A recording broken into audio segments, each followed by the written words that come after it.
The principle of a conventional plate fixation relies on the direct force fit between screw, plate and bone.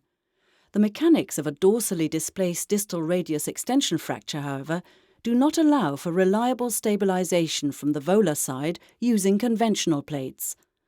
On the one hand, the remaining bone substance is too weak. On the other hand, there is no bony interfragmentary support dorsally due to the gap that was created by reducing the fracture.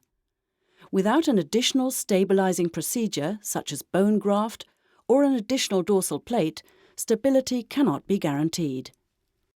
Upon application of force, the fracture will displace.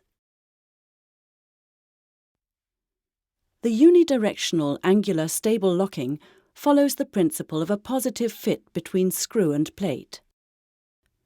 When a load is applied, the force is directly absorbed by the system.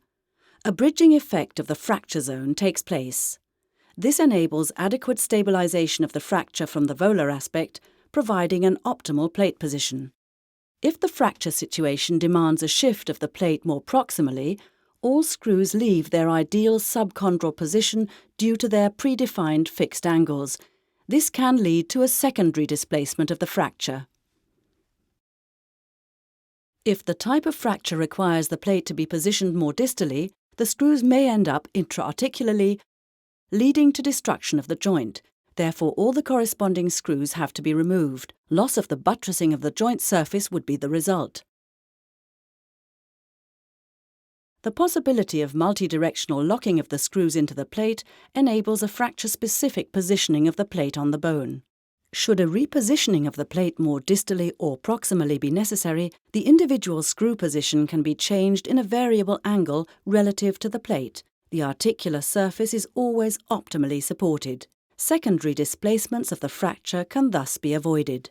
Clinical experience shows that in most cases the support of the articular surface of the distal radius is suboptimal with just a single row of screws. The fixation enables far better subchondral support by using 2 rows of screws.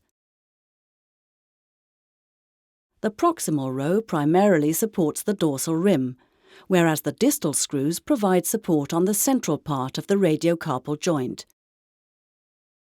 The multidirectional angular stable implants of Medartis therefore allow for ideal individual anatomy.